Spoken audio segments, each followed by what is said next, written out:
The first time Arthur saw the bruise, it was a faint, ugly shadow on the waitress's wrist, a splash of purple and yellow against her pale skin.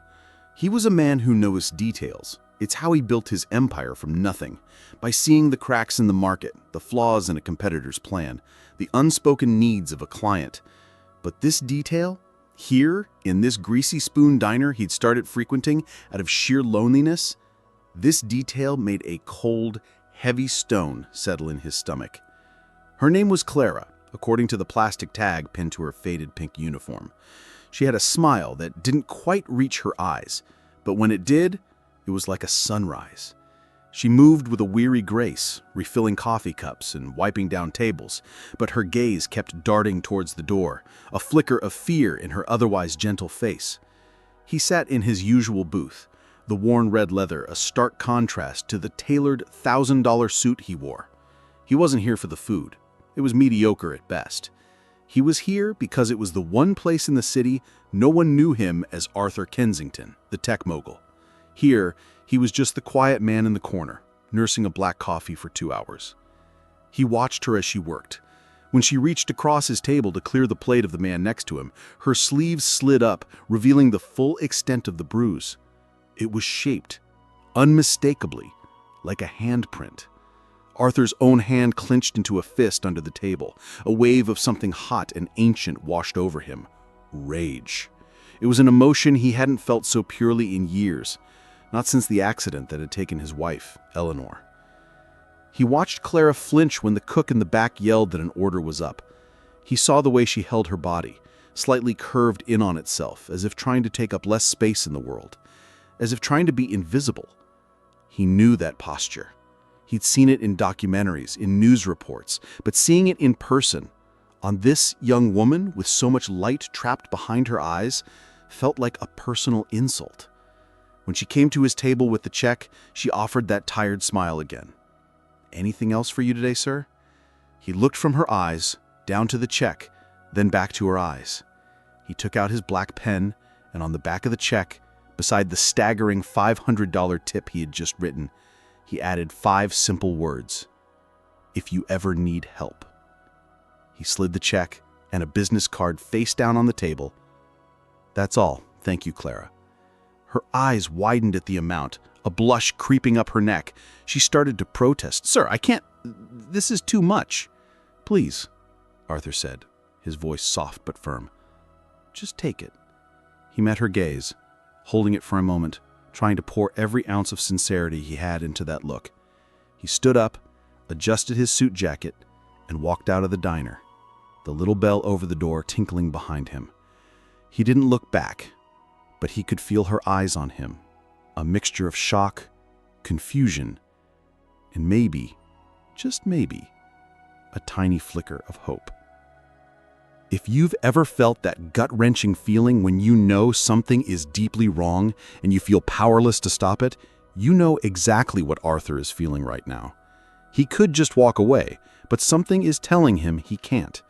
If you think he should go back, if you think he needs to find out what's happening to Clara, do me a favor and hit that like button. It lets me know you're here and you're invested in her story. A week passed. Arthur tried to forget. He buried himself in work and board meetings and quarterly reports, but the image of that bruise, of that fearful flinch, was burned into his mind. He had lost his own wife to a senseless tragedy, a hit-and-run driver who was never caught. The world had stolen his light. He couldn't stand by and watch someone else's light be extinguished by a monster hiding in the shadows. He went back to the diner. This time it was worse. The bruise on her wrist was fading, but there was a new one, a dark, angry smear high on her cheekbone, clumsily covered with a thick layer of concealer that couldn't quite hide the swelling. Her smile was gone completely now.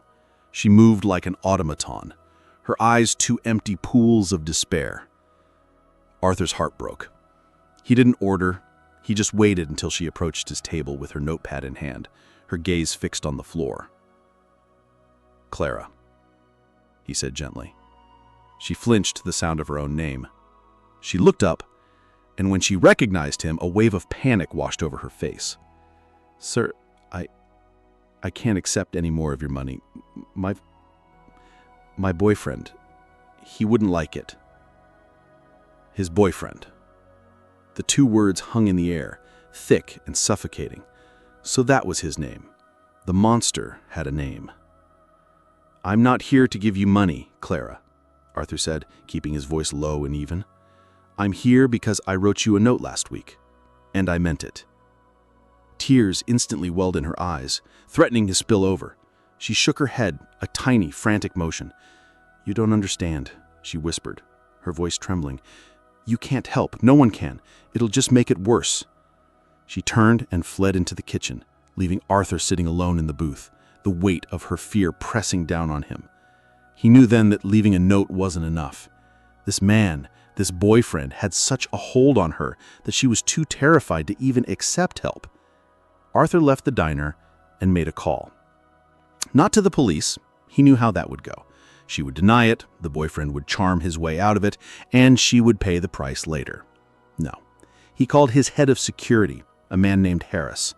Harris was an ex-Special Forces operative, a man who could find a ghost if you paid him enough. Harris, Arthur said into the phone, his voice cold as steel. I have a job for you. It's personal. I need everything you can find on a man. I don't have his name yet, but he's the boyfriend of a waitress named Clara who works at the Morning Star Diner on 6th Street. I want to know who he is. I want to know what he eats for breakfast. I want to know where he sleeps, and I want every single dirty secret he has. Spare no expense. The next 48 hours were the longest of Arthur's life. Harris's report landed in his secure email inbox at 3 a.m. He opened it, his heart pounding. The man's name was Mark Rendon. The file was thick. It was filled with the kind of casual cruelty that made Arthur's blood run cold. 2 previous girlfriends had filed restraining orders, only to mysteriously drop them weeks later. He had a history of bar fights, a gambling problem, and a temper that was legendary among those who knew him. He controlled Clara's every move, her phone, her money, her friends. He was a parasite, slowly draining the life from her. He scrolled through the pages of data. The surveillance photos of Mark yelling at Clara in a parking lot, of him grabbing her arm so hard she stumbled. The injustice was a physical thing, a sickness in his gut. But then he got to the last section of the report, the background check. Harris had flagged something, a minor charge, from 5 years ago. It was a traffic violation. Failure to report an accident. Mark had hit a parked car and driven off. A witness got his license plate, but the owner of the car never pressed charges. It was a nothing burger, a footnote in a life full of ugliness. Except for the date. Arthur's breath caught in his throat. He felt the world tilt on its axis. The date of the traffic violation was October 23rd, the same day his Eleanor had been killed. The hit and run had happened less than 3 miles from where Mark Rendon had sideswiped that parked car. It couldn't be. It was a coincidence. A horrible, gut-wrenching coincidence. He called Harris, his hand shaking so hard he could barely hold the phone. Harris, that traffic violation, from 5 years ago, I need more. I need the police report, the witness statements, anything, now. An hour later, the files came through. Arthur read the witness statement from the parked car incident. The witness described Mark's car, a dark blue sedan with a distinctive dent on the passenger side door. The witness said Mark seemed frantic, panicked, like he was running from something far more serious. He'd glanced back down the road, his face pale with terror, before speeding away. Then, Arthur pulled up the cold case file on Eleanor's death. He'd read it 1,000 times, memorized every word. The police report described the vehicle that struck her as a dark-colored sedan. An anonymous tip had mentioned seeing a car matching that description speeding away from the area, noting that it had damage to the front right side, the same side that would have been damaged in Mark's hit and run. The pieces slammed together in Arthur's mind with the force of a physical blow. It wasn't a coincidence. The terrifying truth washed over him, stealing the air from his lungs.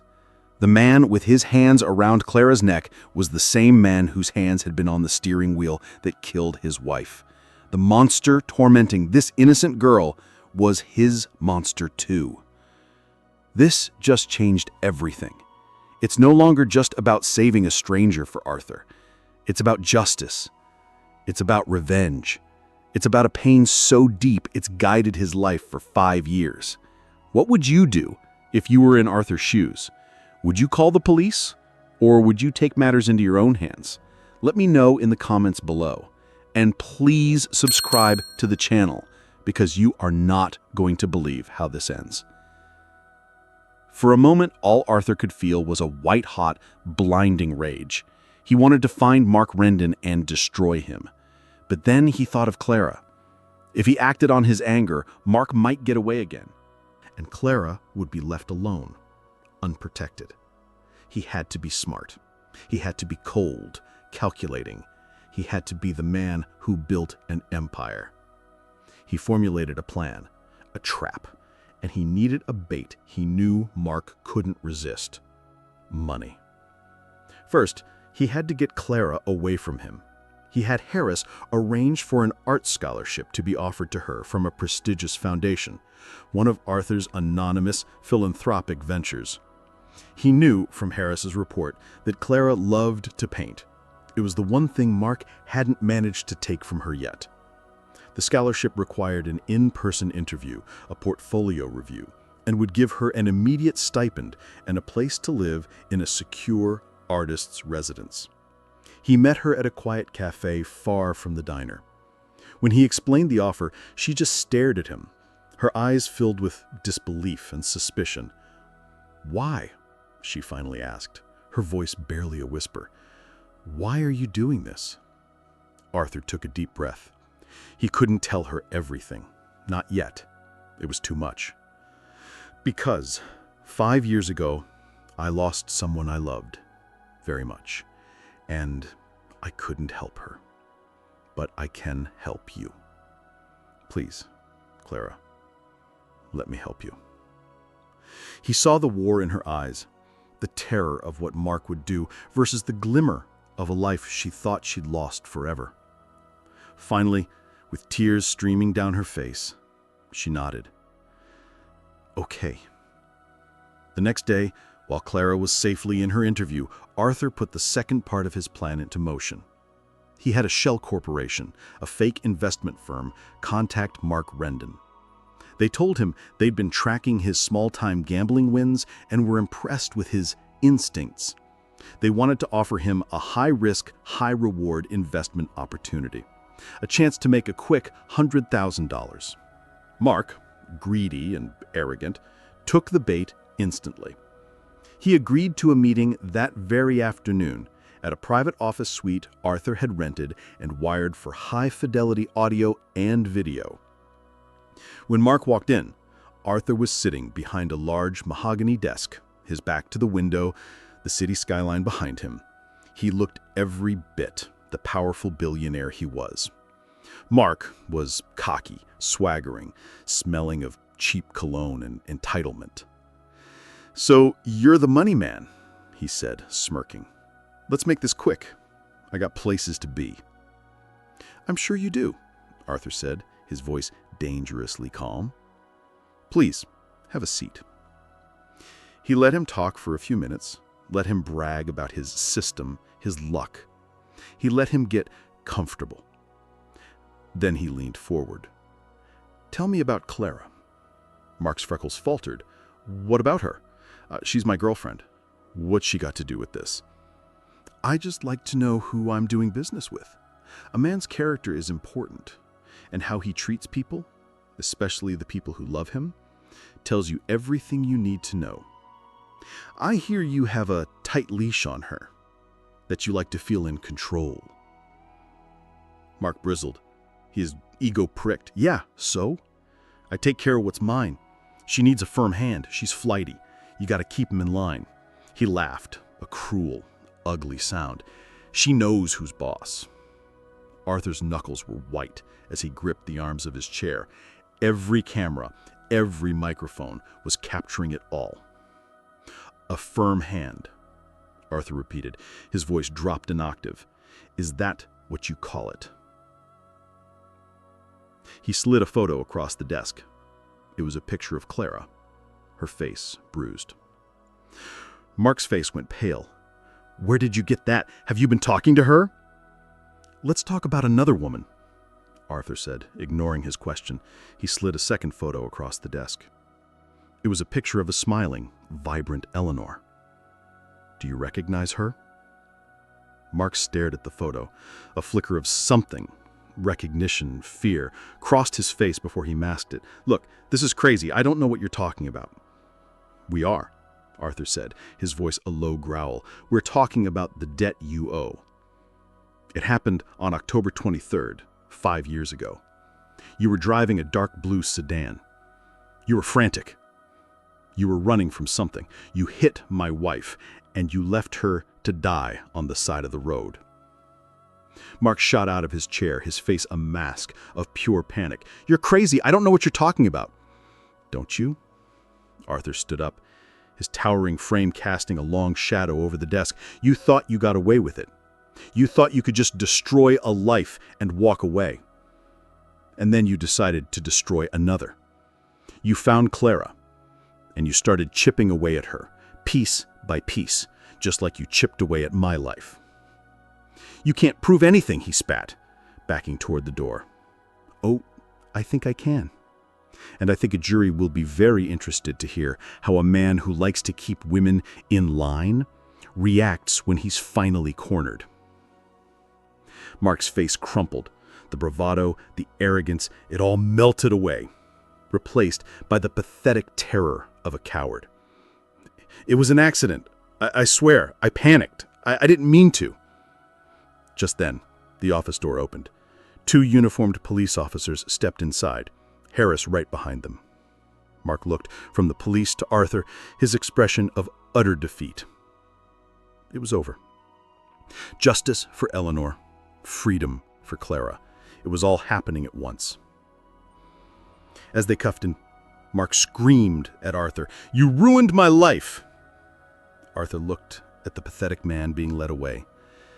"No," he said, his voice filled with a profound, quiet sadness. "You did. You ruined lives. I'm just here to collect the debt." Months later, Arthur stood in a bright, airy gallery. The walls were covered in vibrant paintings, bursting with color and life. It was Clara's first solo exhibition. She was across the room, talking to a critic, laughing. It was a real laugh this time, one that reached her eyes and made them shine. She was free. Arthur walked towards a large canvas in the center of the room.